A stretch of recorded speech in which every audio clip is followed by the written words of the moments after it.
to Georgia, to Bosnia and Herzegovina and other partners for many years. We helped them with capacity building, reforms, strengthening their defense and security institutions. We also have a training center in Georgia. We also have common exercises. And of course we have different kinds of activities with different countries, different partners. We didn't make any final decisions, but it's a broad agreement that we need to do more to support these countries. And this is partly about scaling up things we already do on strengthening the defense and the security institutions, reforms, training, but also potentially adding more activities in support of these countries. Because what you have seen with Ukraine is that they may be at risk, exposed for even more intervention, subversion, and potentially even attacks by the Russian armed forces or the Russian Federation.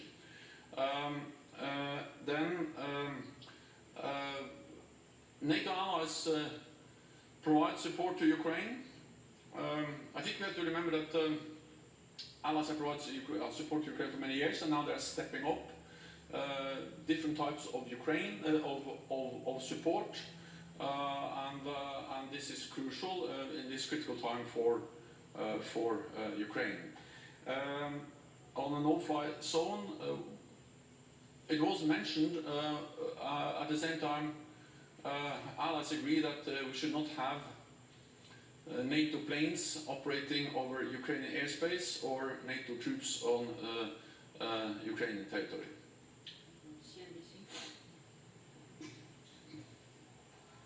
Thank you, Secretary General. Steve Sedgwick, CNBC.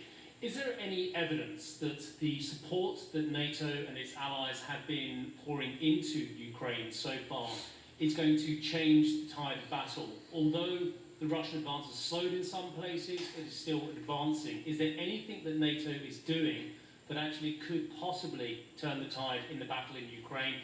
And secondly, if I may, sir, have the events around the nuclear facility, the nuclear plant in Ukraine, and the ramifications from that changed the mindset of NATO at all? I just wondered what the conclusion was in the meeting about that.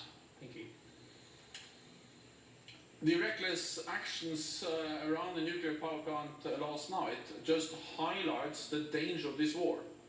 War is dangerous, and to have military operations, conflict, fighting going around the nuclear power plant adds to the danger.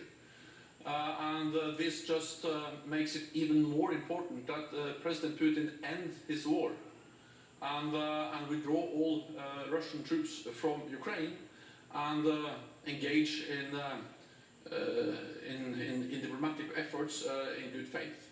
So that was the message from ministers today, and it's just underpinned by the potential danger of also a nuclear disaster related to this war, or as part of this war.